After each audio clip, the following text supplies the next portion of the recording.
What happened to Matt?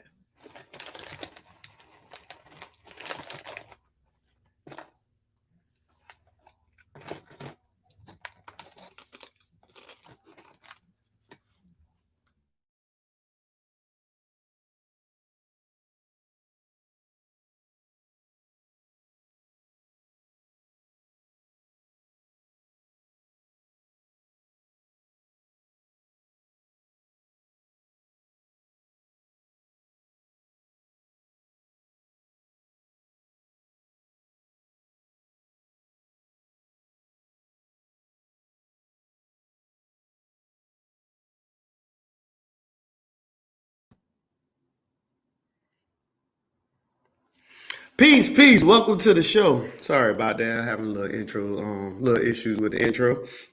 Welcome to the show. This right here is Humble Beginnings, where we simply live it through.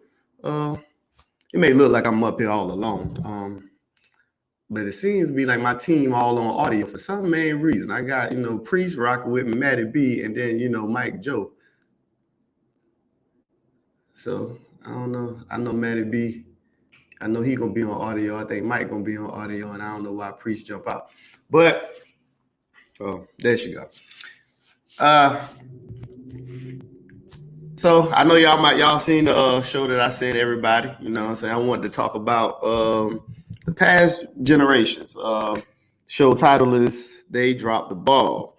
And they got a couple of angles, a couple of things we want to talk about, just a few things to dive into, a couple of understandings, to see how did we end up where we are today. You know what I'm saying? It's just that simple. Caprice, you can hear me? Yeah, I can hear you. All right, Matty B saying he can't hear me on the message. He said ain't no sound. Now when they on audio, they screen don't be up no more. I don't know.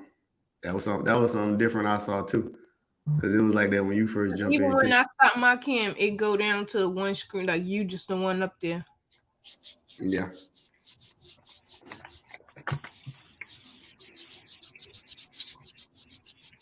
Matt said you can't hear. Matt, I don't know. I don't know what you got going on, brother. Mike Joe, you can hear us? Yeah, I didn't at first. I had to back out and come back in. All right, Matty B, you probably gonna have to back out and come back in as well then. All right, y'all. So let's go ahead and get this thing rolling. After we're gonna figure this thing out and get through these difficulties sooner than later, hopefully. But the first question I got that I want to address is, and I want to address this because in this YouTube streets and all this atmosphere, they love talking and having these comparisons about modern and tradition and things like that. So I wanted to address and started off with addressing the concept of relationships. So I just want to know, from the team, like, was the 60s and 70s actually a better time for relationships? Was it actually a better time? I want to know what y'all think about that. Was it actually a better time, that whole 60s and 70s era? And I asked this question, like I said, you know how people always talk about, traditional. It make it seem like that was the way to go. So I just want to know y'all opinion from, y'all aunts and great uncles and grandparents and mom and dad. Was this a good era? Was it really that great of an era for relationships? Caprice, I'm gonna start with you. The 60s and the 70s? Yeah. In my opinion, I don't think so. I don't think so at all. Like when people try to do the comparison game, like I don't know, I'm proud of being modern. The traditional stuff, I mean, it sound good, but most of them people was in relationships for survival, and I don't ever want to be in a relationship strictly off of survival. Okay. Mike Joe, what you think? You think was the 60s and 70s a great era for relationships? I mean, I don't know, but what I like from what all I see, like from TVs or from TV or just like family in general, like people from then like are still together. So I mean, I don't know. My opinion, maybe so, because nowadays, you don't see relationships as quick as a relationship start, the quicker it ends. So I guess so. I really don't know. So let's dive into the concept. So Caprice made a point. So from a real social plane. All right. Well, before I do that, let me address what Mike said. Mike said from the viewers of it, and when you look at TV and all these other things like that, it appeared to be that this is the way. It seems Because like they still family was together. together. It seemed like I guess you get people look like they made it look good. So it A seems like lot of those women is bitter today. That's been in those relationship all these years. They are bitter. That's why they teaching their daughters and sons like, oh, make sure do what you got to do for you first before you get in a relationship, because they never got the chance to do that for themselves, and they all regret being in a relationship strictly of survival mode. so. As far as social, do you think the people were happy though, Hell no. the men and the women, or you think just the women was unhappy? Both. I think men couldn't a lot of men couldn't deal with that pressure of the holding up the family, and I think a lot of women like they were unhappy because they had to tie themselves to a man probably that they really didn't want to be with or whatever, because they couldn't make money on their own, or society wasn't structured for women to be on their own. So yeah, so me addressing it, I don't believe that it was a better time for relationships. I think that people simply obliged to the whatever the social situation was. So because socially people made it seem like this was the way you had to do it and people had to maneuver this way. I think a lot of people fronted more back then. I think a lot of people pretended like they really, and I ain't gonna say pretend, a lot of people had to, like how you said, a lot of women didn't have a choice, and a lot of men just was able to capitalize off of the fact women didn't have a choice. So a lot of people put up with a lot of things that they probably wouldn't have did if they actually had the options. So I think that it just socially, I think that it just looks like a certain way. I don't think it was better though. I honestly don't think it was better. If you had to compare it to now and then, do you think you'd be better off now, or was it better then? If you had to compare it, I'll be better off now. If you was I'm to talking drop about. me, if you was to drop me today in the 60s and the 70s, I wouldn't survive. So I'm talking. So I'm asking overall, like from most like overall people, not you personally. Oh, Do you think people I overall? don't know. A lot of people act like they prefer it because it looked good on the outside. Because a lot of people don't know what was going on within them families. Because they did put up a good front. It was the saying like, "Oh, we handle family business inside the house," so nobody really know what's going on. But then when the father died or whatever, you find out he had 2 3 families in a 3 block radius. So Yeah. a lot of people try to idolize it and fantasize it just to prove their narrative or their point, but nah, And then you had the crack era coming up right after that. Like they was going through it. Nope. Mike, what you think? If you had to compare it, do you think it was better? Is it better now than it was then? If you had to compare it, or was it better then than now?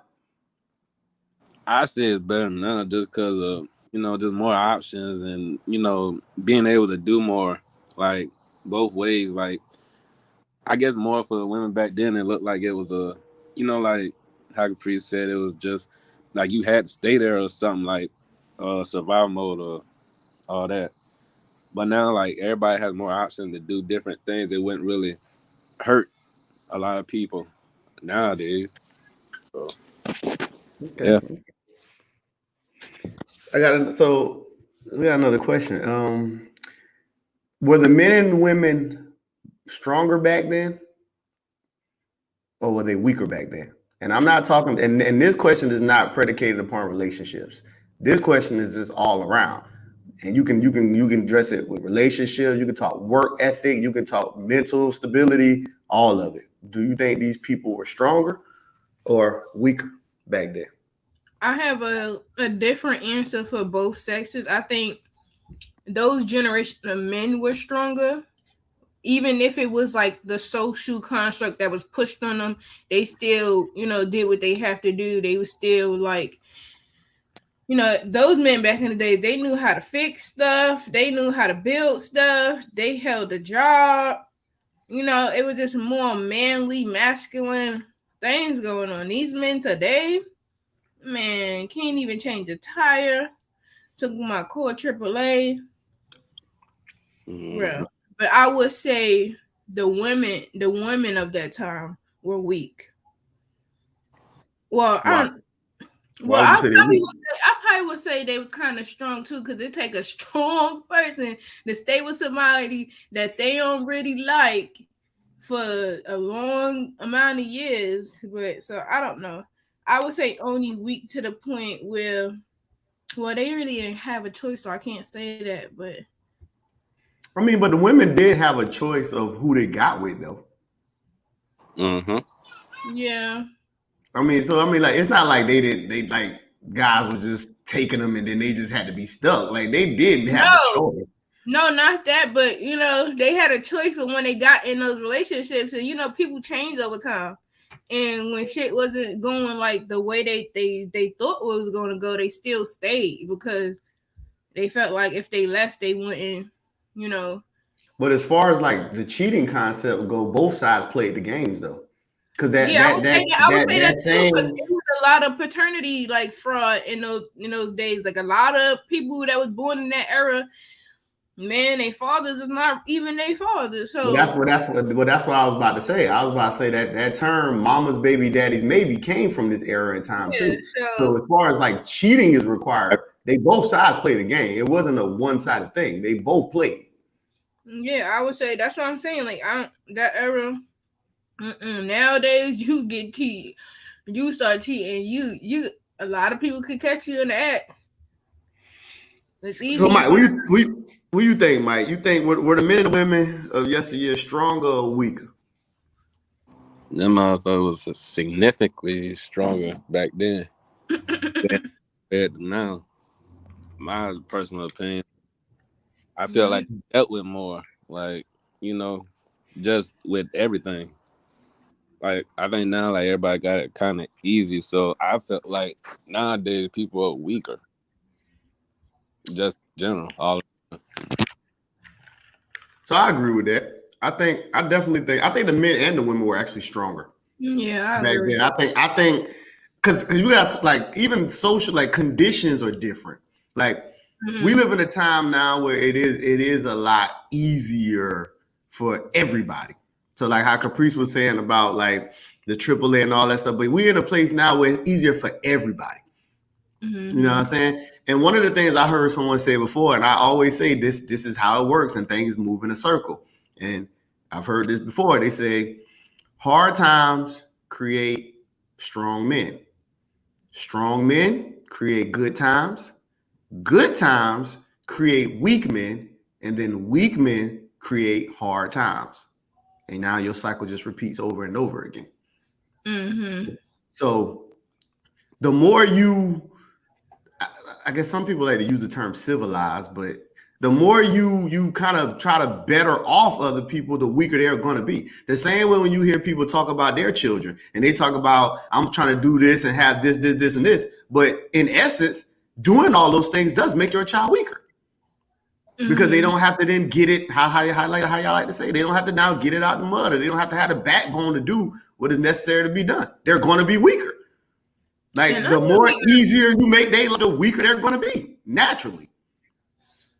Because it takes adversity to really define your character and actually build that strength and things within you.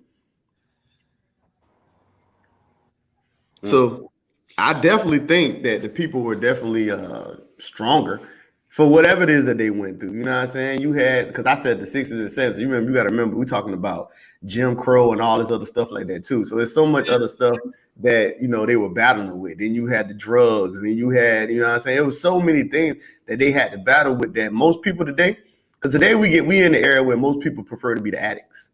So it's like, if a lot of that hard, if people are so driven to be addicts, and it's such a softer time now, Most of the people that we had to live back then, we know they would have been good as dead. They were all overdosed because today seem hard for a lot of people.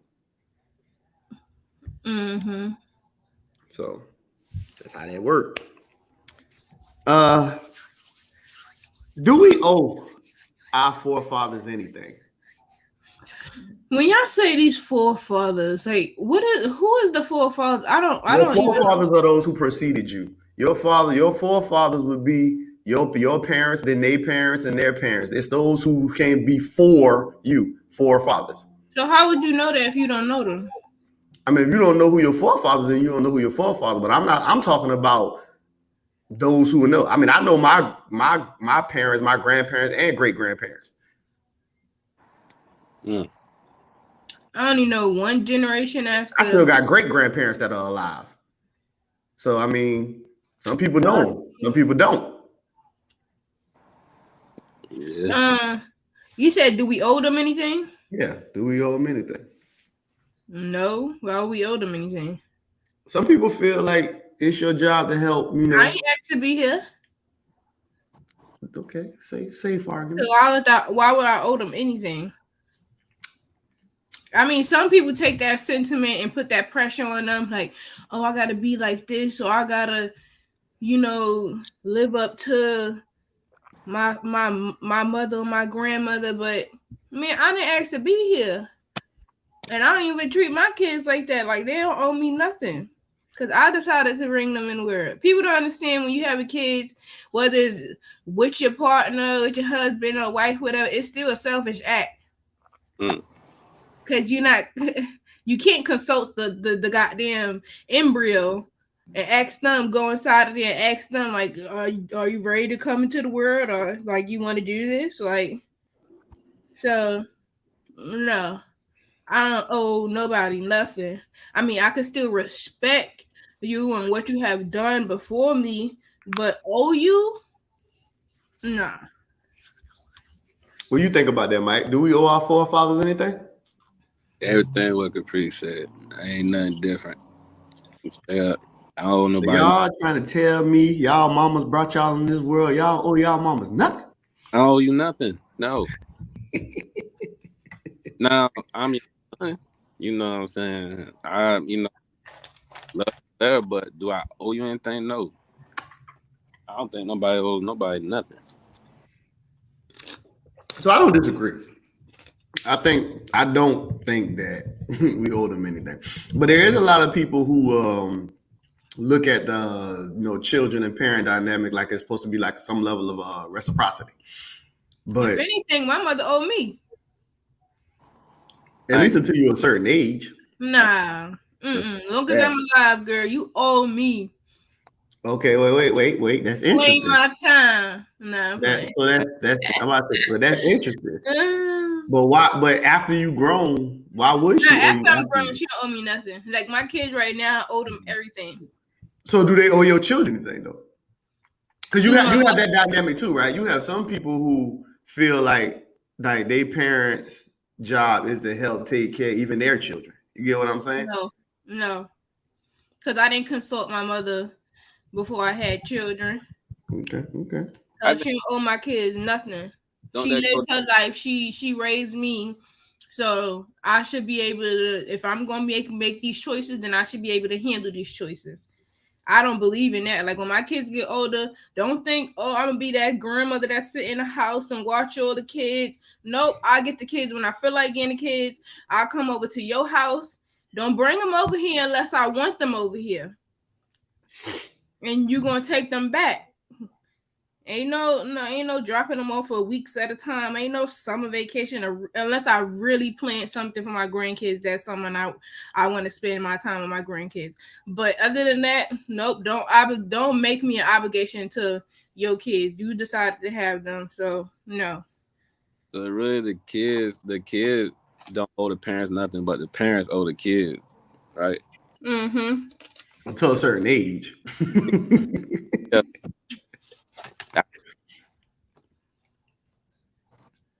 Is he cutting up? It sound like he was breaking up. No, I agree with it. What you said. But yeah, so like I said until a certain age. I mean, of course, because you gotta take care of them until they till their adulthood. But after they're adults, I mean, I don't believe you owe them anything after that, because really your whole job is to get them to that point where they can be sustainable on their own. You know what I'm saying? So they can be their own upstanding citizens and all. That's really your whole job. You know what I'm saying? So it's like once they get to that point, if they ain't ready at that point, then that means you just failed at your job. You just wasn't doing your job. You had 18 years to do your job. You ain't get it at 18 years. You just failed. Mm-hmm. And that's just for the brain for the teachers now. Now, what people do with the information is on them. So I don't believe in that way. Like some people look at like if their children aren't successful, they take it as like a slight to them. I don't believe in that. Only way I think that stands is if you actually fail in doing the proper teaching.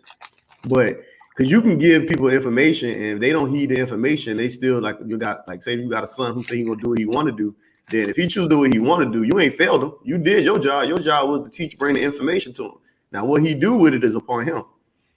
Mm-hmm. Right. So, I mean, that's typically how that work. But what do y'all say about the parents who do believe this though? Because some parents do believe that their children owe them, and they say it proudly too. Yeah, those some selfish ass parents that be like, "Oh, you supposed to take care of me when I get old." No, the only thing I'm gonna do is put your ass in a home. Because I still got life to live. I'm not about to be your nurse, your doctor. No, none of that. Let's give that to the professionals. If anything, you should have raised me enough to make money or to help you with your finances where you can afford to be in a home. Because I'm not doing that. I'm not putting that burden on me.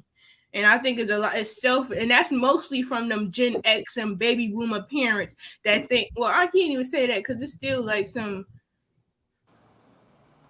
of them still that was born in the 70s that believe like, oh, you're supposed to take care of me, because my mother be saying that sometimes. I have to let her know, like, girl, get you a man, because I don't understand. And it be the ones that don't have no man or no wife. Like, nah, you should have got with somebody so you wouldn't even have to worry about us.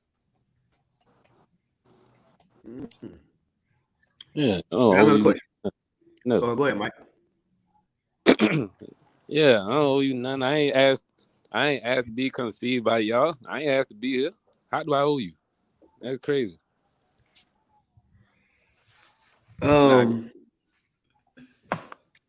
So can the elders really be trusted today with our best interests at heart? The elders of today. Not nobody dead, but the elders of today. Can they really be trusted with our best interests at heart? And I'm asking this question. I want you to think about, like, a lot of old people love to try to get a so-called insight. They love to pass information. You know, they feel they know. They feel they know. They feel we hard-headed, don't listen, all that good stuff. But my question is, can we really trust them, though, with our best interests at heart? I think it depends on the elder. If it's a type of elder that's not still stuck in the past and they able to take the wisdom from like when they was growing up and stuff and like incorporated with today times and like able to, decipher between the twos and give you like some good advice on whatever. But if it's like the ones that's just stuck in the past and back in my day we used to, I don't want to hear all that, because back in your day is not today. Like, so you cannot give me no advice on living in this world today than what it was back in the days. Like, please cut it out. Like the ones that's stuck in the past, no, they don't have our best interests at heart. But the ones that's able to adapt and adjust to the new times and everything, and still could take what they had from back in the days and apply some of that stuff to today. I think they do, but I think those are far in between. I think a lot of the elders is stuck in those days. Mike, what you think, man? Can we really trust the elders today with our best interests at heart? I'm gonna say yeah. 'Cause I think they just want don't see you messed up, don't see you fuck up nothing. So I think like I get trusted because at the end of the day, like They're just trying to see the best for you. Either way, if they trying to tell you something, I feel like they got your best interest. You know what I'm saying? Like your best interest, just because I feel like they're trying to help you. I don't really feel like just because they, older, be like, back in the day or whatever. Because at the end of the day, if they didn't care about you, they wouldn't tell you shit.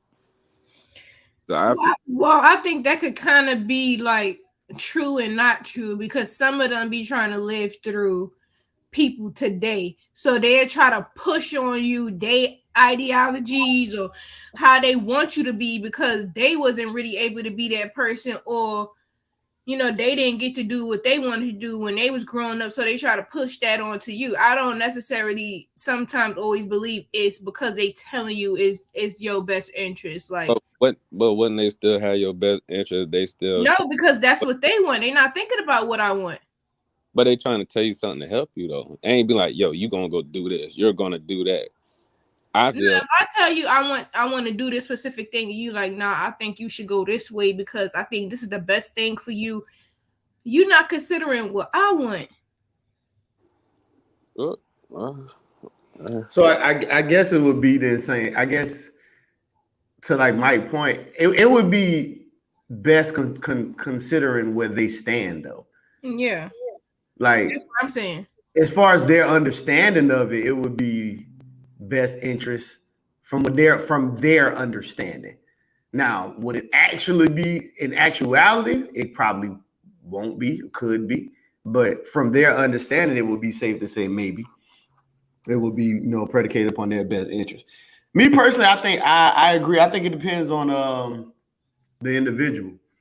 I think a lot of older people usually when they try to tell you something, they typically mean well. You know what I'm saying? They're not trying to be, malicious within their intent when they do choose to tell you something. What do you say, Mike? In their opinion, right? Because that's what I'm saying. As far as their opinion, I don't believe that most of them are trying to be malicious in their intent. I think as far as their understanding, they do mean well. Yeah.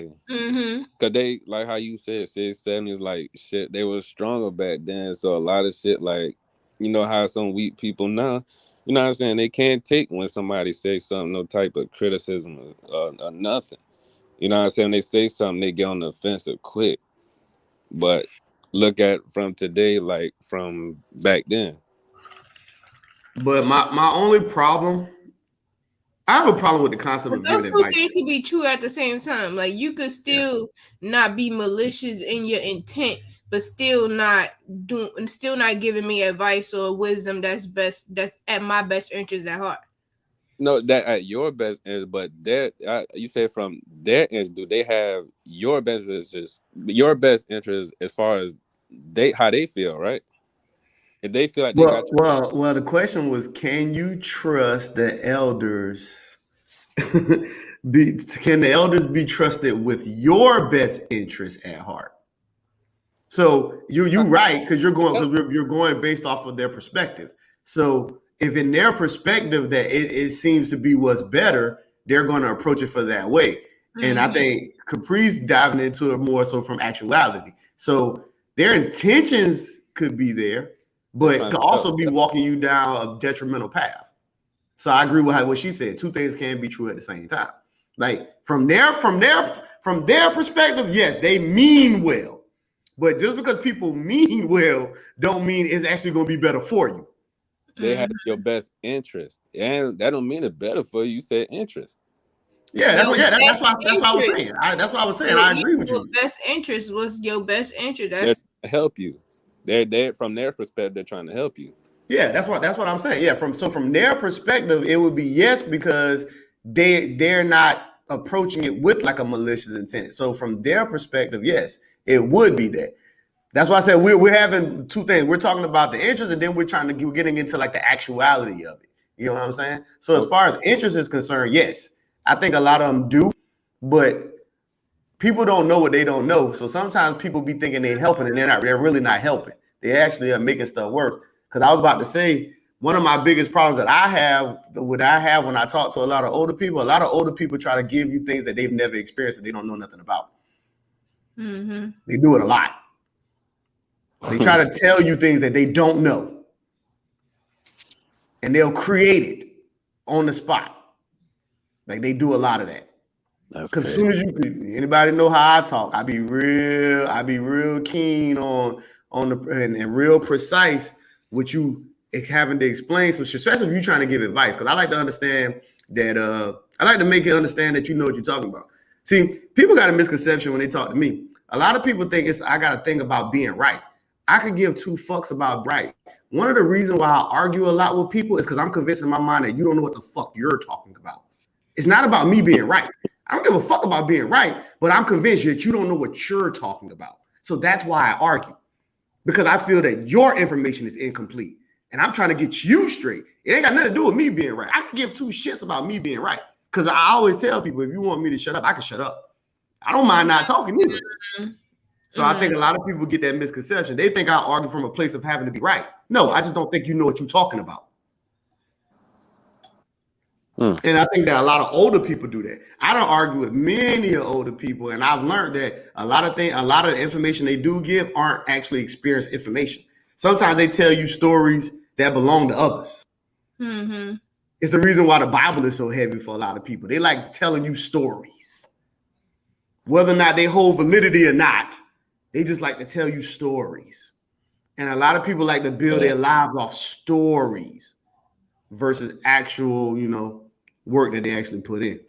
Or even when it comes to like raising your children, like the elders might have like the best interests at heart, but like if I say, oh, I don't want to be that parent to physically discipline my children, like beating them, and you're telling me, no, that little girl, that little boy need they ass whooped. Back in my days, you need to do it like this.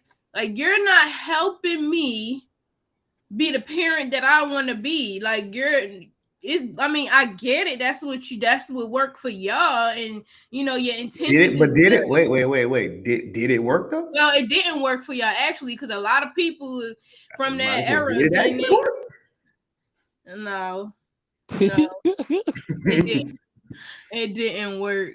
Because when I hear people say that too, I always ask that, because people all love saying that. People love saying, "Yo, we did the ass cut, we cut ass, and this is what worked." And every time I hear people say that, I always be like, we're ruling out the natural evolution of a person.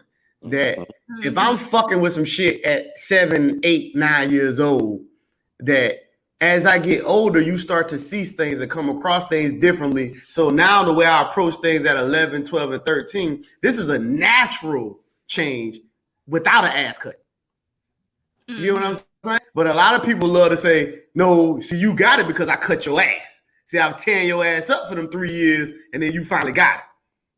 So I disagree with this concept. I don't believe that that's actually what's working. A lot of parents don't even know that when it was those parents that was beating their kids and stuff, like their kids secretly hated them. Like, oh, I can't wait till I get older so I could, fight them back, or they ain't gonna never do this to me again. Like that caused a lot of trauma with some kids. So yeah, I agree. It really didn't work. I got a lot but when it comes, you do have them elders that try to tell you how to parent, and it's like, do you want me to be my own parent or not? Like, you should know that you raised me with the guidance and the equipment to that's if it's like somebody in your family.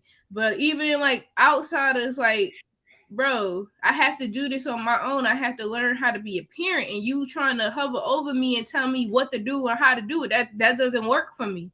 Like when I first had my first daughter, my mother tried to, oh, you don't need to go to the doctor for everything. I could tell you exactly what the doctor goes. Girl, I'm going to the doctor to get their opinion first before you have me in here with anxiety because my daughter got this high fever. I need to take her to the doctor. Ain't no put some ice on her chest. I'm not doing all of that. I don't know if that worked for y'all, but no, we're not doing none of that. Stop trying to tell me what to do.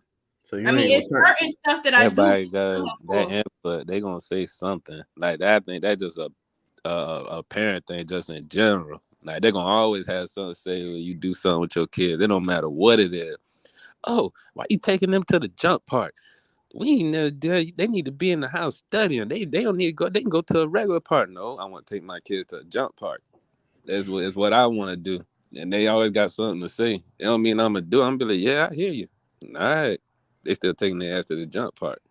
And the approach be so off. It's like they try to tell you what to do instead of just be like, Yeah. maybe you should like I had tried it this way. Maybe this is something you should try. I don't know if it will work for you, but try it this way. Not like, oh, you need to do this. Like, man, first now I'm not even listening to nothing you say after you tell me what I need to do with my child. Like, no. But it's certain things that I do go to my mother for, like as far as like remedies for like eczema and stuff like that. But man, when it comes to real sicknesses, all of them be stuff, trying to tell you, but they always, everybody got an opinion, whether it's, you know what I'm saying, good or bad, whether you take it or not. Like, they always gonna have one. I mean, that's what, yeah, you always gonna get that though. The parents always gonna have something to say. They always gonna have some type of remedy to try to have you implement into, you know, your parenting style or skill or whatever they have you. That's a given. Like you always, I don't care no matter the culture or the race of people. Like that's always gonna be a given. It's just something that it is what it is. All right, let's talk about this one. Can we blame the elders for our trauma? Or is a lot of it is just self-inflicted? Can we blame the elders for our trauma? Or there's a lot of it just self-inflicted? Now, I know, Caprice, you brought something up earlier. You mentioned trauma. So let's talk about a lot of these traumas that maybe people might not know that we got. Because I notice when I talk to people, a lot of times people don't know what is there. They think, I'll be talking to people and I'll be like, so this nigga been traumatized. Even with like the concept of like ass cuttings, right? To me, physical ass cuttings is no different than the way people used to do, or probably still do, bring up pit bulls. Like, I don't see a difference. Like you push them, you damn near move them with the raw meat, make them tough, make them they get you, make them ferocious. Because really, only thing the ass cutting really do is make them a little bit more durable over time. That's really all it does. Because I always say this: if a motherfucker get an ass cutting and they don't learn and they don't stop right then, like they don't learn right then, then your ass cutting didn't work. Like if you tell them you had to cut my ass 15 times, nigga, that means clearly this shit didn't work. Like when people be like, "Oh, I always got my ass whooped," well, clearly it didn't work because why was you always getting your ass whooped? Did you not learn the lesson from the ass whooping? Well, I'm living proof that shit didn't work, and I done got hit with all kind of objects. It got to the point where like my mother got tired of beating me because I wouldn't even cry no more. My mother is the type of person like she gonna only stop beating you until you start crying. Like my sister get one slap to start crying, and my mother's satisfied. She got so tired of beating me because I wasn't crying that she just didn't do it no more. Cause man, I'm so used to this. Like, girl, leave me alone. It's a realization that it's just not working now. Yeah. So, like the ass cutting thing, especially in the black community, we live heavily. And a lot of people don't realize, man, like there's a whole plethora of ways to discipline. Mm-hmm. We choose the one that we got from slavery. It even sounds barbaric in a sense. Like, yo, I told you to do something, you don't do it, I'm going to physically assault you. But that's all that is. All it is physical assault. So that's all we know. That's all we typically tend to do. So all we do is make them a lot worse. So they even treat it like as they're growing up. I'm pretty sure y'all can remember even being in school. Sometimes when people do something you don't like or something you dislike, you ready to put your hands on. All we do is, like I said, it's no different than the way people breed they pit bulls. Make them fight. This is how we do it. Mm-hmm. When it comes to relationships, let's talk about it. What kind of traumas we saw from the elders? I got a couple in mind. I want y'all to go first. You said when it comes to relationships, what kind of traumas that got passed down from your parents? I would say like financial abuse, emotional abuse. What is financial abuse in a relationship? In a relationship is like where whoever is like the one. Well, we could say men because back in that day it was typically men, the one that was like, you know, had the money, was paying for everything. Is when you hold the money over someone's head to do what you want them to do. Like, oh, you don't want to listen to me? Oh, well, then you can't go. You can't go shopping, or I'm not giving you no money for this. I'm not giving you no money for that. It's like you try to make them do what you want them to do because you the one that got the money. So that's what they call financial abuse. What was that?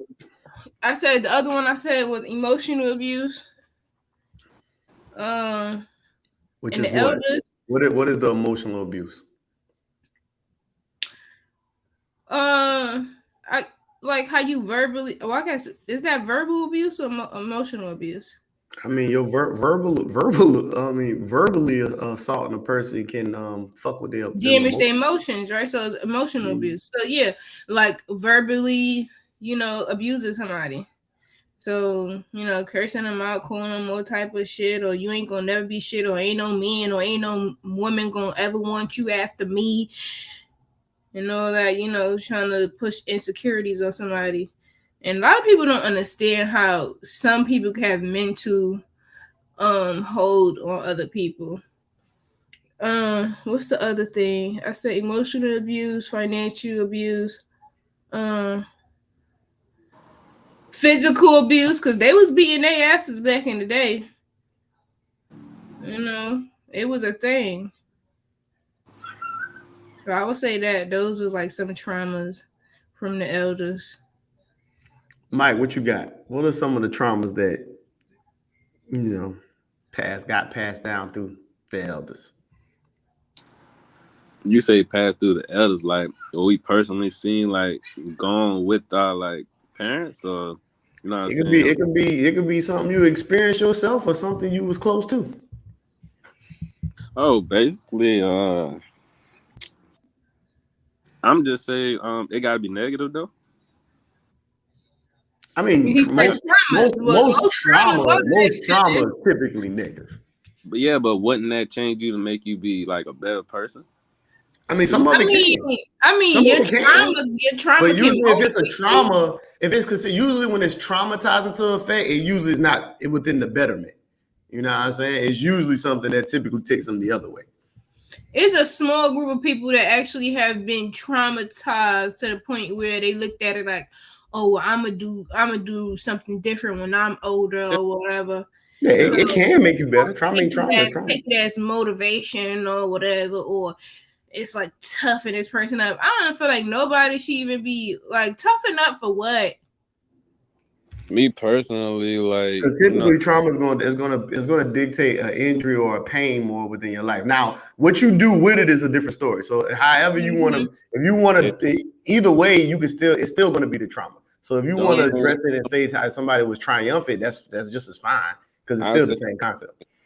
The main trauma shit, it just basically made me better toward my son, because like, you know what I'm saying, my just basically like not having the, you know what I'm saying, like daddy.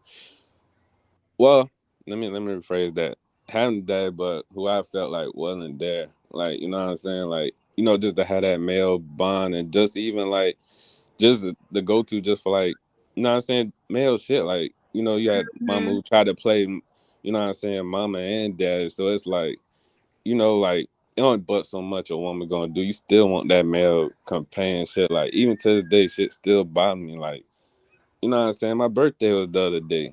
You know what I'm saying? Like, even though like my dad ain't been there, but still like, even to this day, you ain't even calling that birthday, but you go call my mom the same day. You feel me? But like, I be like, it made me better towards like, I'm not gonna do my son like nothing like I went through. So yeah, now like I see like, I enjoy the shit. Like, I see my son, daddy this, daddy that, and always coming around me, and different shit like that. But that shit was traumatizing to me, because I want my dad. Hell, I'm still looking for this nigga to tell me happy birthday. So that shit was traumatizing to me. So it made you a better father, but did it make you a better adult? Because you still traumatized by it to this It day. made me a better adult, because I'm not doing that to my son. But I'm trying to separate. Could you not just a father? Like, I know a lot of people tie their identity when they have kids. They just tie their whole identity like, oh, I'm a mother, I'm a father. That's not like I'm a mother, but that's not all who I am. I'm still an individual outside of being a mother.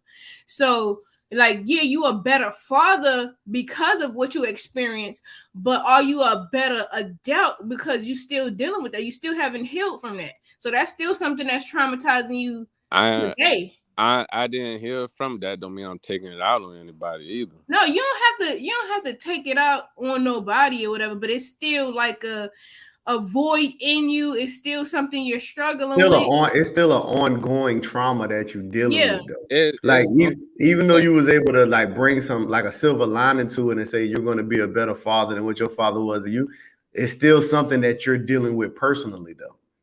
but it's not causing anything that's you know what I'm saying, that's making me like worse as an adult. Like yeah, he didn't call it, but through the years I still learned to go through it. I ain't gonna say like, oh, the shit don't bother me. Yeah, it still do, but it don't have the same effect as it did back then. Like I'm still, I deal with it, but it is what it is. I feel Yeah, like but you know the trauma side is like the hurt. You know what I'm saying? So Yeah, it's just it a don't hurt. have to. It doesn't have to like. It doesn't have to force a reaction necessarily out of somebody. Like Mm-hmm. if it still bothers you, that's still a hurt there. That's trauma. You get what I'm saying? It don't yeah, have to mean that because it's there, you got to now respond. You get what I'm saying? There's plenty of traumas that a lot of people deal with that they're not responding to. And that's the biggest problem in society today because there's a lot of unresponsiveness to a lot of traumas. A lot of people are just sitting there dealing with them. And a lot of people don't realize that it does play an effect on you. You just can't see it just yet. You know what I'm saying? Like it does play an effect because it still bothers you. Only way you can say that you've gotten over it is you can say, yo, I learned from it, boom, boom, boom, boom. And then you actually got over the situation. But even how you worded it, you said how you said you still looking for it. So that means it's still a hurt there. it's the only, I guess the only reason I look forward to it, cause like my mom called me and just telling me, yeah, he calling there. I'm like, it triggered it back. Yeah, I was over. Mm-hmm. Triggered it like it triggered it like I'm like, well, damn, on the same day, you know what I'm saying? I'm like, well, damn, you know, that's all you could think about is I said, you know, pussy. Well, I said, excuse my language, mom. But I was like, that's all you thinking about is, you know what I'm saying? Like, you ain't thinking nothing of the kid, you still thinking of the woman, which make me feel like just a male in general. You know what I'm saying? It don't be really about the kid, no matter how old they is. It's really like how you came here through them dealing with each other. So that really what it was about getting that. So it is what it is, but yeah, that was mine. Yeah. So I think that I think a lot of these I think when it okay, it's so many ways to address it. I'll do it in pieces. I think when it comes to relationships, I think the trauma of your parents affect you in many different ways. I think the reason, like the absenteeism of like a father affects the young men and the young women. I think that the young men don't know what the role is to look like. They don't know. They don't have an example there. So they just do whatever it is that they feel is the best way to do. And a lot of times it's typically detrimental. A lot of times they don't know how, like in like the situation we're talking about, a lot of times they don't know how to be a father. Like if you didn't have a father, how do you know what the actions of a father should be? How do you know what it looks like? How do you know what road to take? I think even for like when it comes to men trying to be a good husband, it plays a big part in that too. Because if your mama don't have a husband, it don't even have to be your daddy. If your mama don't even have a husband or there's not a role model there, how do you then know how you should treat a woman? How do you know what any of it looks like? How do you know what's a good thing, what's a bad thing? You know what I'm saying? Upon consideration, how do you know? The same way when it comes to like the women. Now, a woman not having her father, she don't know what it's like for a man to really love her without wanting something in return. Mm-hmm. So a lot of times they do push, they jump to give up their body or whatever may have you, because all they can do is go by what they hear what a man say. You know, that classic line, you know, if you love me, you know, You ain't gonna have sex if you don't love me. I mean, if you love me. So you get these mental games that typically come up because you don't know what it's supposed to look like. You don't have somebody there to show you what things supposed to look like. Like, why does this look this way? Why, like, what does it look like for a man to deal with you and don't want something from you? Mm-hmm. Most women won't know.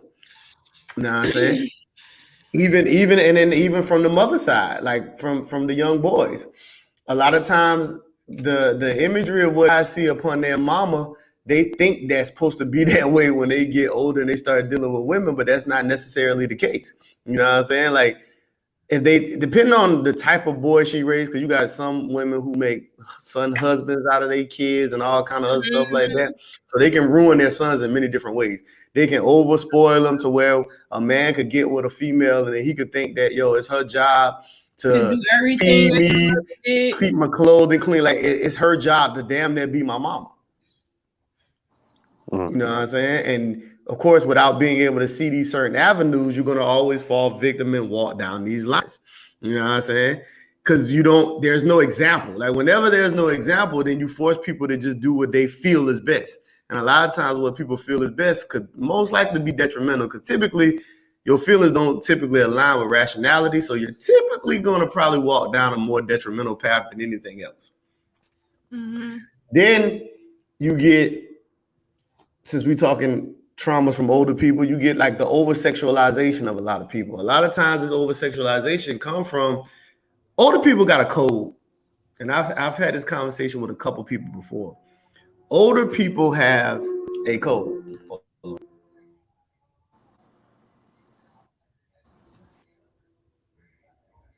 My bad.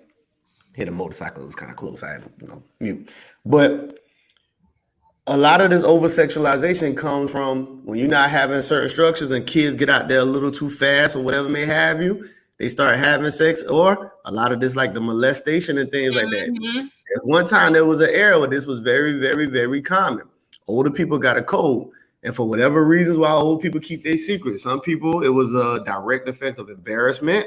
For some people, it was the circumstance of they look at like failure. Like, if you see what my brother such and such did to such and such, they look at it as if they failed their children or whatever may have you, or other siblings. Or some people it's directly they just don't want them to get into trouble. They was like, so it's a lot of trauma that a lot of older people allow and let ride that places us in a very, very dangerous place.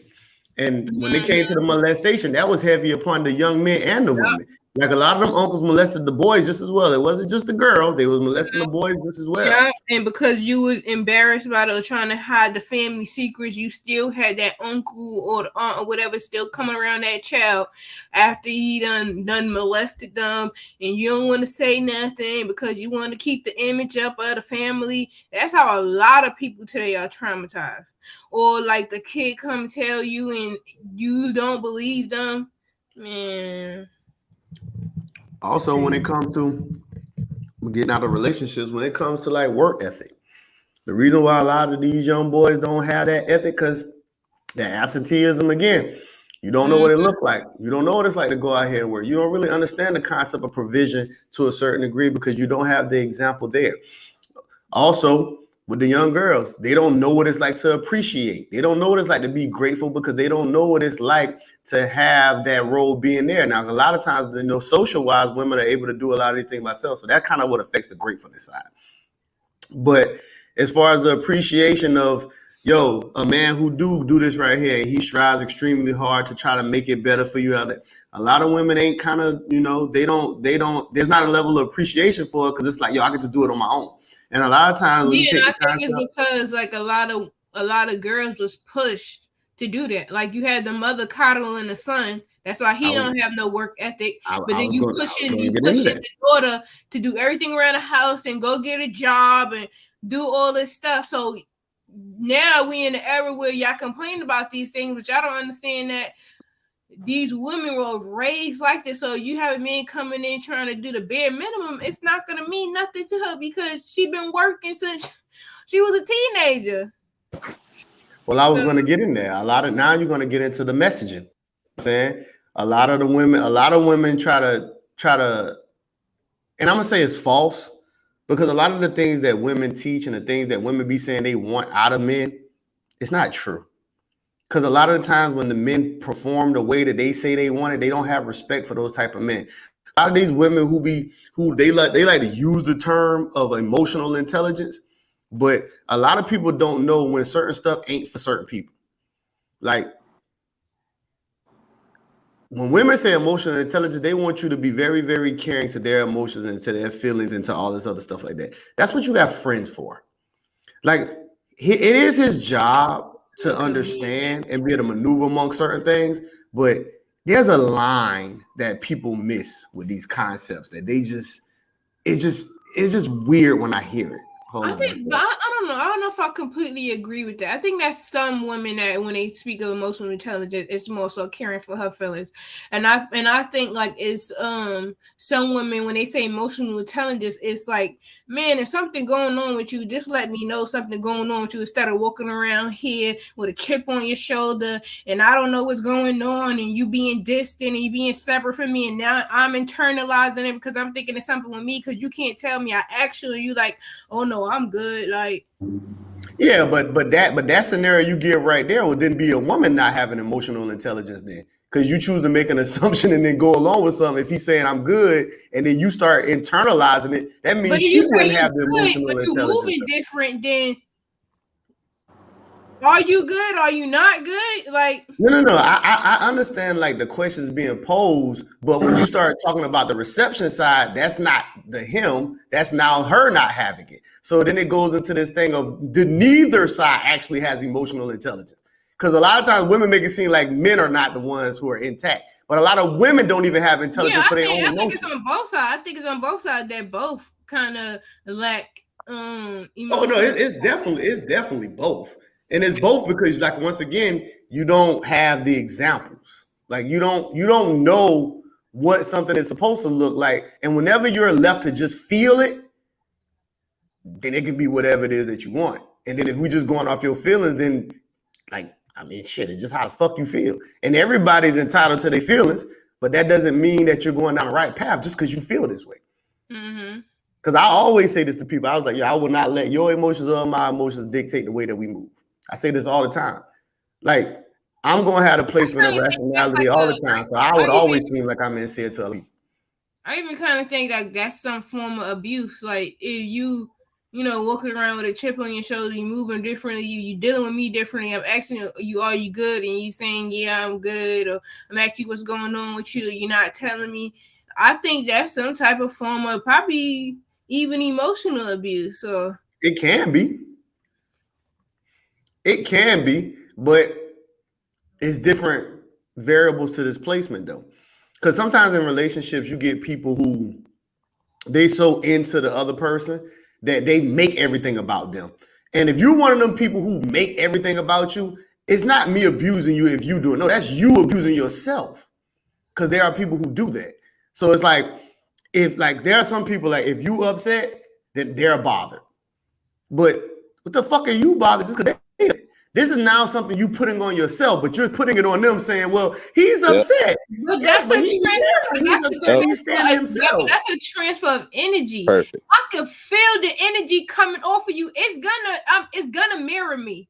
Like, I'm gonna feel some type of way because you're going through something I don't know what it is, and you're not speaking to me. You're not talking to me. But my point is that's a you thing though. You can't blame them for that. That's a you thing.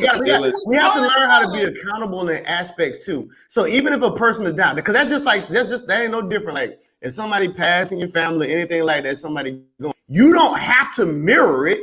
You choose to mirror it. That's what I'm saying. So when we're talking about intelligence. You should be intelligence is application. The difference between being intelligent and being smart. Smart is somebody who can retain information. That means you got a good ass memory. But being smart doesn't make you intelligent. Intelligence is application. So if you can see that somebody else is sharing something and then you now don't know how to utilize it, that means you're lacking emotional intelligence too. It's not just him though. My whole point is that it's not predicated upon one. You can see and feel that this person is going through something, and you try to get that person to talk about it because it's affecting you. So, but when you're with somebody else, you cannot walk around like that and not explain what's going on with you. Period. I'm not saying like the first day. Yeah, well, something the goes on. only thing I'm not somebody saying really like has the to first do thing is tell something happened that you have to talk about it right away. But people just owe you it should not transparency. go on for too. It should not go on for too long where you're soaking in this and it's messing up the dynamics between us. What's going on? Do not tell me everything is okay if everything is not okay. But You don't even have to so, go into let's do detail. it. You can Even just say, if they tell, I'm struggling right now with something. I'm gonna get it together. let me Don't worry ask a about it. question. Let me ask a question. Because you're going about what they tell you. Now, what if they tell you and then they still soaking into it? Your situation ain't no better just because you know. No, you don't even got to go into detail. It's just the whole point of saying nothing is going on. No. It's the whole thing of saying nothing is going on. If you could just say like I'm struggling right now, I'm good. I'm gonna get over it. It don't got like don't worry about it. But if you're just saying nothing, and I can tell something is going on, like that's a problem. But then you also look at it too from the point of view of a person understanding if something is actually wrong too, because everybody don't know when something is actually wrong. You get what I'm saying? Like some people think that it's a lot of things are normal because they've seen certain stuff.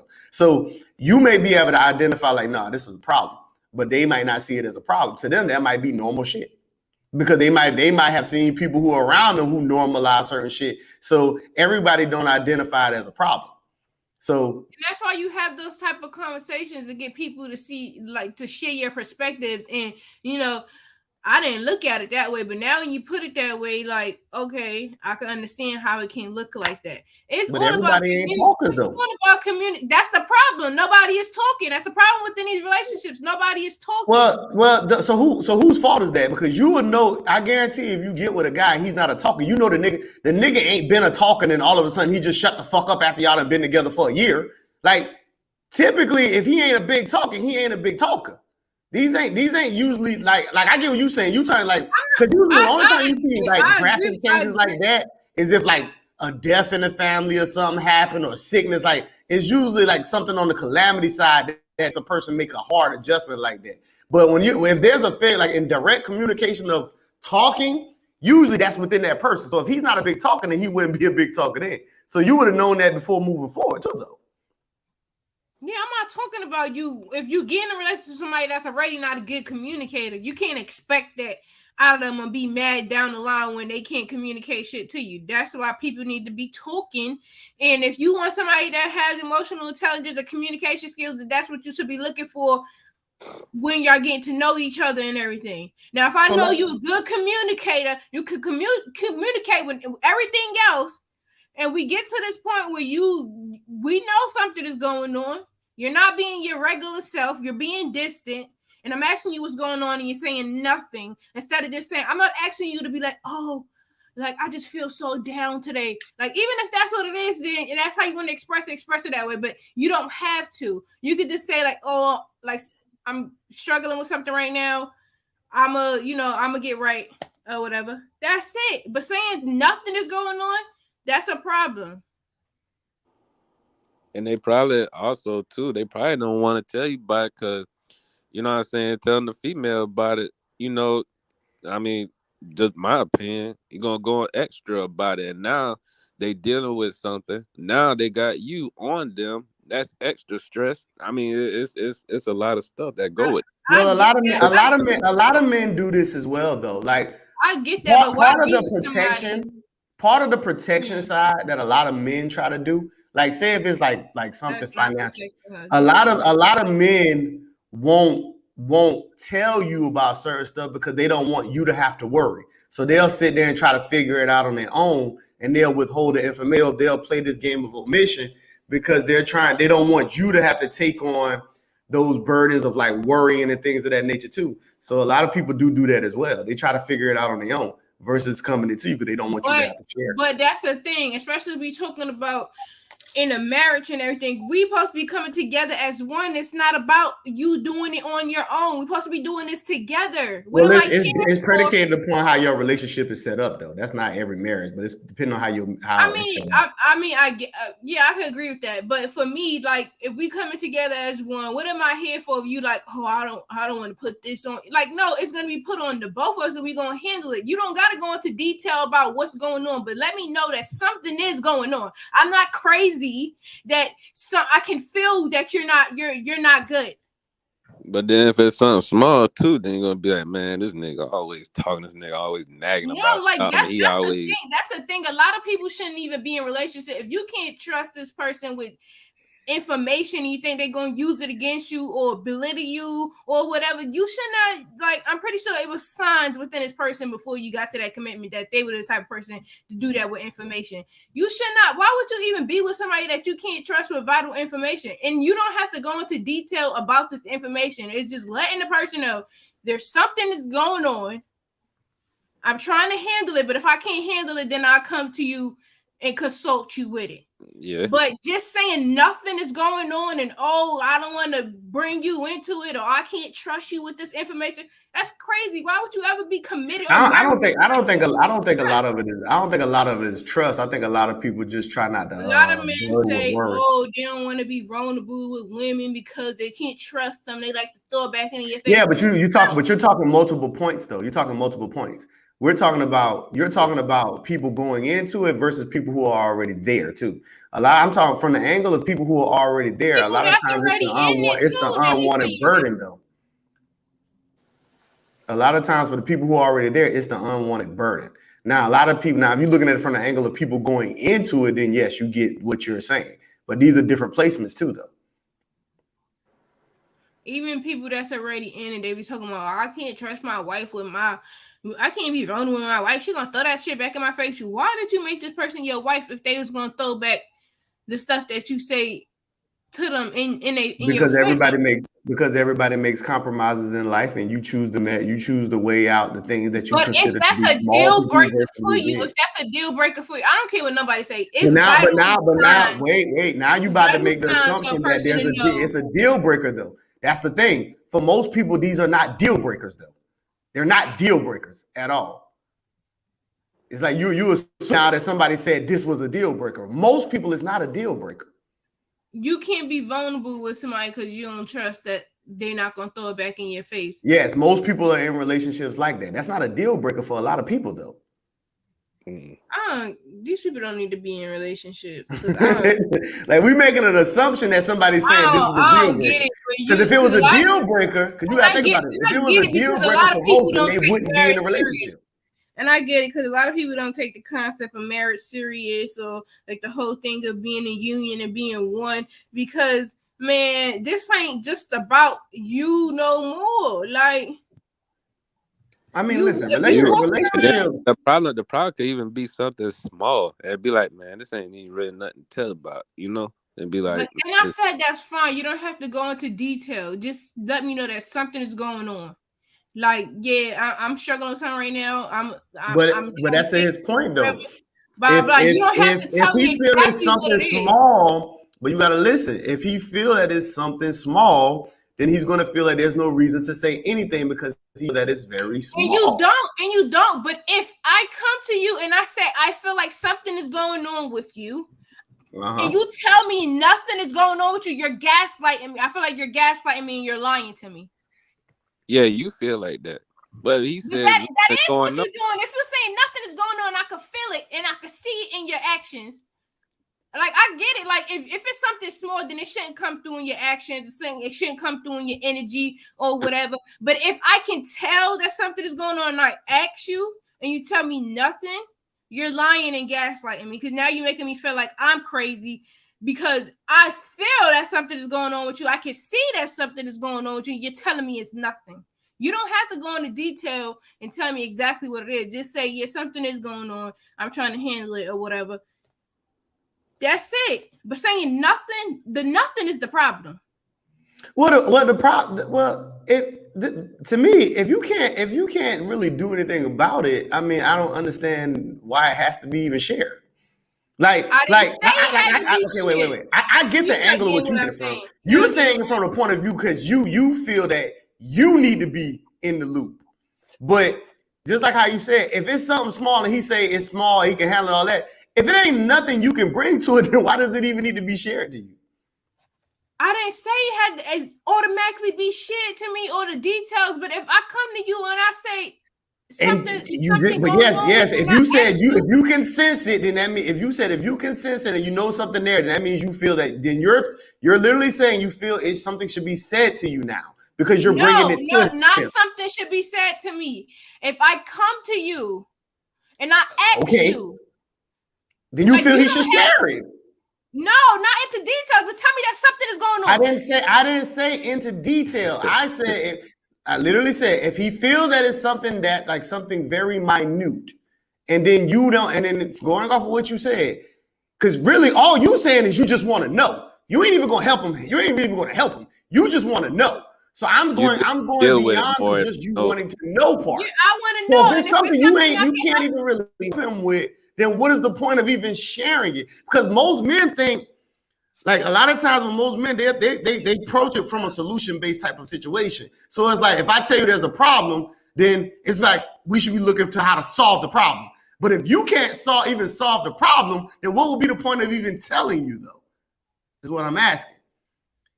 I'm just telling you because you want to know. I mean, they might. They gonna try and maybe crazy, give us a people solution. Would rather lie to their partner. Like if I don't ask you, it's not you can do the omission thing or whatever. But if I feel it and I come to you and I ask you and I say something going on, you saying nothing, that's a problem for me. You're lying. Yes, you know something is going on. I understand your angle because everything that you're saying, you're addressing it from the receiver end. I understand. We understand what you're saying. Everything you're saying is from the receiver. Yes. And now the questions we posing is from the other side. We get your side. You knowing how it makes you feel, how you take it. But what can you do for the person who has the problem? Because if all we talking about admitting something to you is just for you to know and just for you to be informed, what is the point though? So give me a solution outside of just how you feel. That's what I'm asking. Because that's how a lot of men think. Tell me something more than just how you feel about what's going on. Because if I'm the one with the problem, then I need my problem helped or fixed. Just telling you just for you to know, how does that benefit me with the problem? But how can you assume that I can't help you with the problem? I'm not. That's the thing too. Now a lot of men assume that they woman can't help them fix the problem because you want to do everything on your own. Now I'm a man. I can handle this. I can do it on my own. Well, then you shouldn't be married if you feel like you can handle all the stuff on your own. But look at this though. Just for them saying nothing's going on, look at the new problem that's being created. And now he got to deal with, now he got to, you know what I'm saying? Just you doing that. He got this other problem. Now it's more on him now. Now it's like, all right. So I get what you say. All right. If you say it, then, you can help him come up with, that or whatever. But he does like that person, whoever it is, man or female, they don't want that extra stuff on them too, because now they already acting different. What do you think they're gonna do? It don't get worse. So it's like, that's what I'm saying. If you feel like if you feel like it's gonna be a burden on the other person, you don't have to go into detail. If I actually there's something going on, something going on.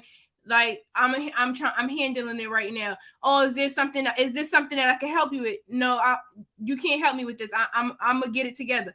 That's it.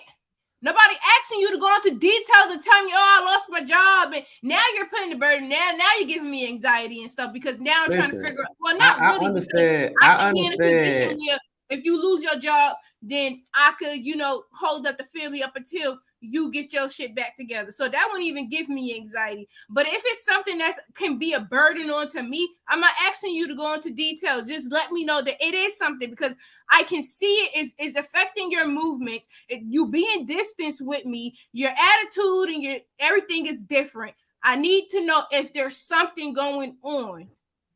I understand your placement, but if we talking from a general perspective, most women actually ain't trying to help the men anyway.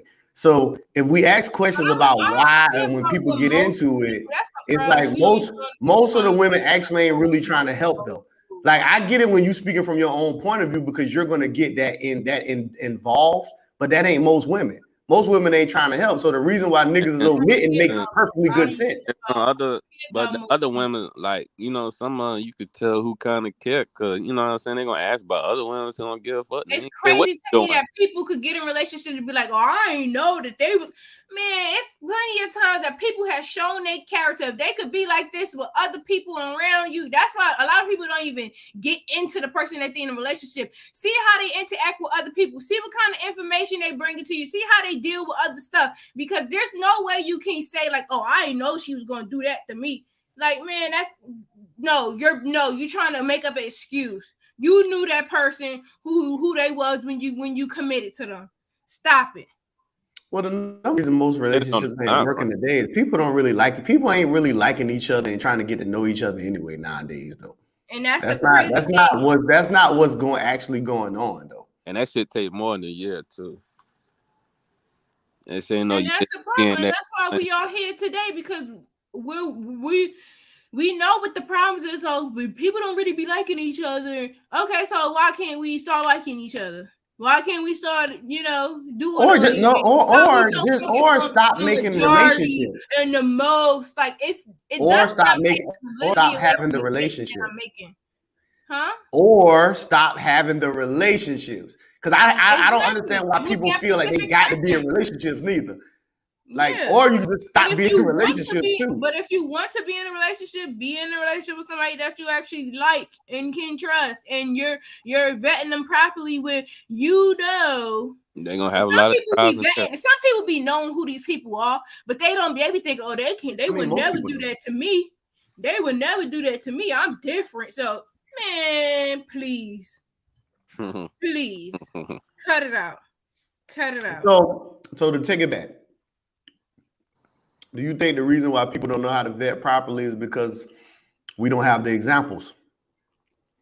We're left out here to sit here and do what we feel. I think it's part of because we don't have the examples, and part of it so we can lean back on the excuses when shit don't go right. No. Well, that's where the feeling part come in. When you can just lean on your feelings, that's when you create more of the problems. Mm-hmm. Because feelings can change. So how you felt with this person you met this month is different how you feel the next month. So now, and a lot of people don't understand that people change, even in relationships and marriages. All that, people change. So for them to be like, so how do you really vet somebody? So how do you really vet somebody if people evolve all the time?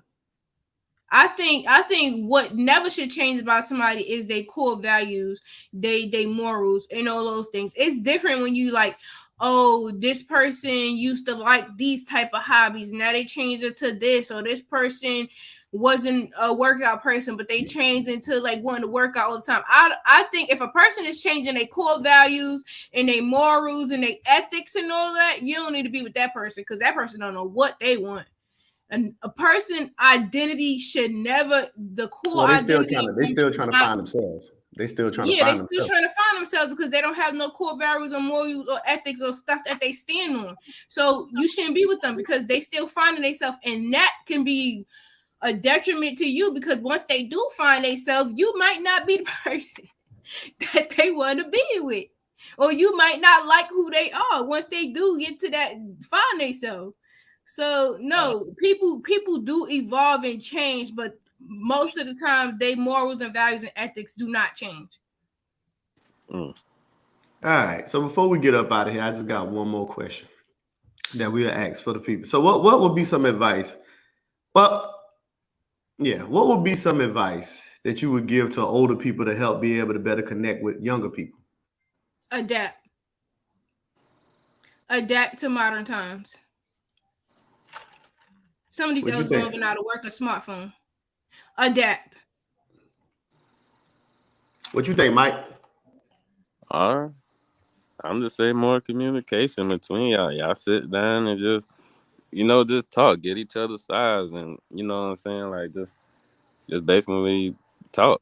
Communication is key. So y'all can learn from each other. Straight up.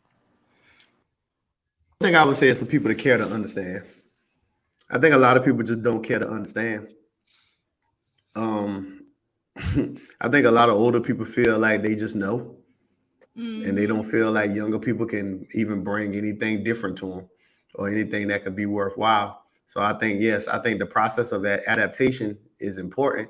I think people got to understand the time that they live in. So many people focus on their pressures and anxieties, their futures and their past. But I think people need to understand the present. You know what I'm saying? I think you really need to know what it is, where you at right now. And I think people need to operate that time. I think communication goes with the understanding. I think people need to actually try to understand.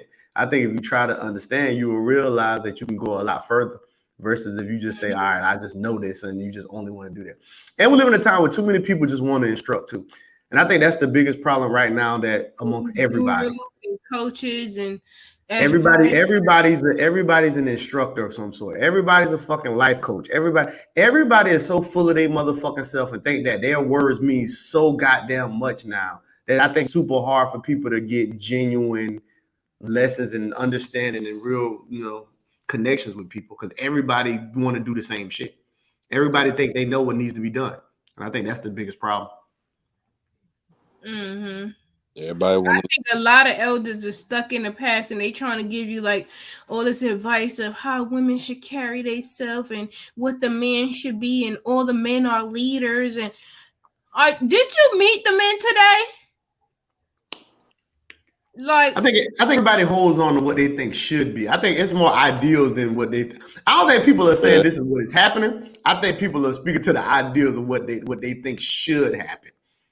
I think a lot of women understand that the men aren't there, but they think men should be. No, so it's some of these elders. It's some of these like kings. There's some of these elders on these panels that be like, it's a lot of men that's ready for marriage and, they ready for that road as a leader.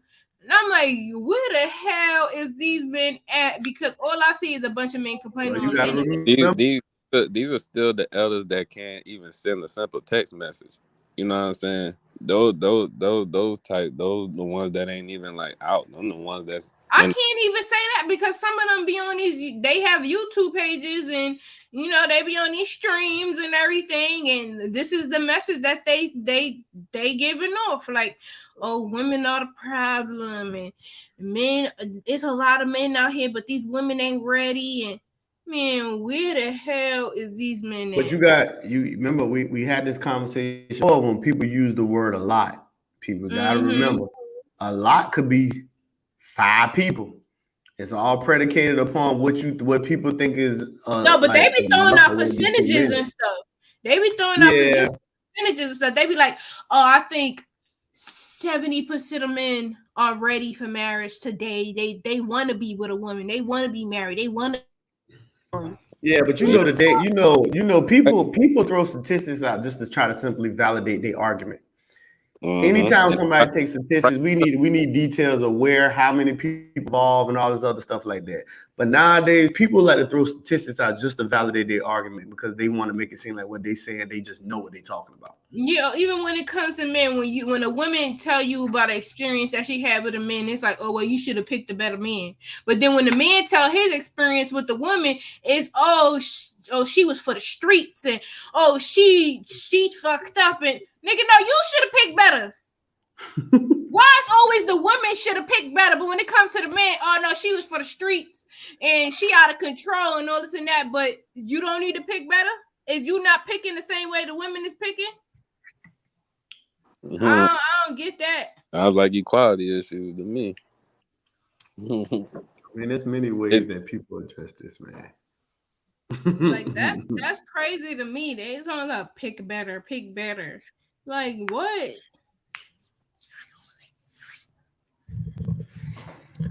All right, y'all. So I mean, that's all I really got on the subject matter. You know what I'm saying? We can go ahead and close this out.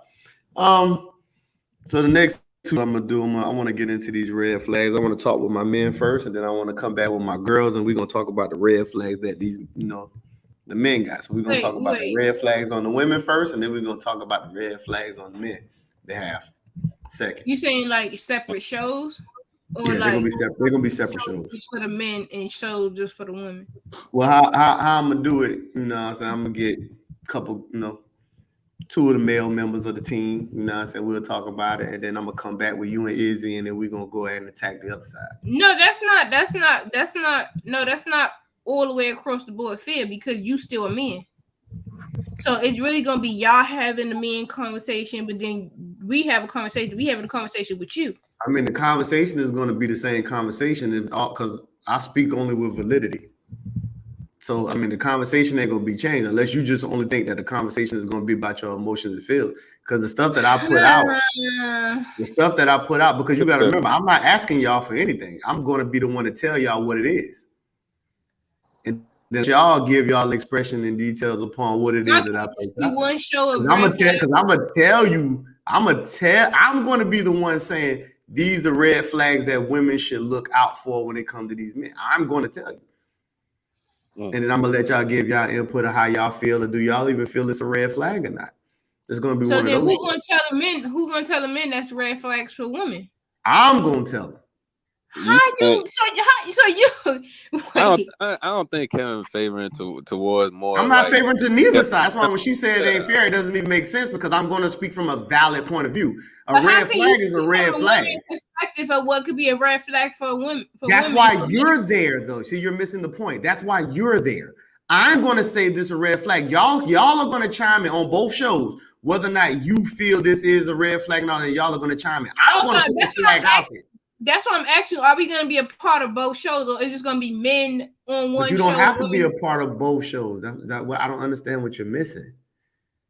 I guess you want. You said, how am I going to be there to agree? You're going to be there to talk about. You're going to be there to the ones that address. Because I'm going to when I post it. Listen. Let's end this show. We can talk about this online because they don't need for us to be talking about the next show on this show.